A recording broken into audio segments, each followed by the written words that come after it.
अति जलद व अचूक बातम्यांसाठी पाहत रहा महामीडिया 24 सदैव तत्पर।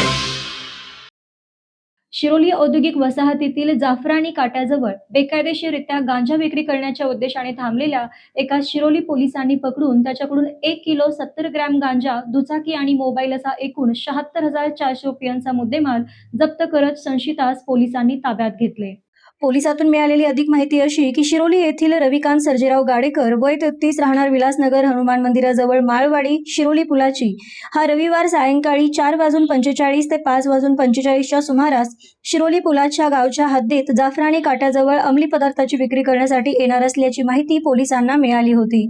त्यानुसार पोलिसांनी सापळा रचून संशयित रविकांत गाडेकर याला ताब्यात घेऊन त्याची झडती घेतली असता त्याच्याकडे असलेल्या निळ्या रंगाच्या प्लास्टिक पिशवीत 21,400 रुपये किमतीचा 1 किलो 70 ग्रॅम गांजासह 5,000 किमतीचा विवो मोबाईल, 50,000 किमतीची बजाज प्लॅटिना मोटारसायकल क्रमांक MH10DY 6925 व एक काळ्या रंगाची सॅक असा एकूण 76,400 रुपयांचा मुद्देमाल जप्त केला आहे।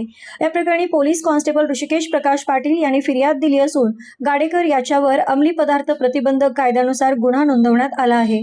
ही कारवाई शिरोली MIDC पोलीस ठाण्याचे सहाय्यक पोलीस निरीक्षक सुनील गायकवाड यांच्या मार्गदर्शनाखाली police head constable Nazir Shaikh, Suhas Sangpal, Rushikesh Pawar, Rushikesh Patil, Sunil Gore आणि चालक पोलीस कॉन्स्टेबल इंद्रजित खडके यांनी केली।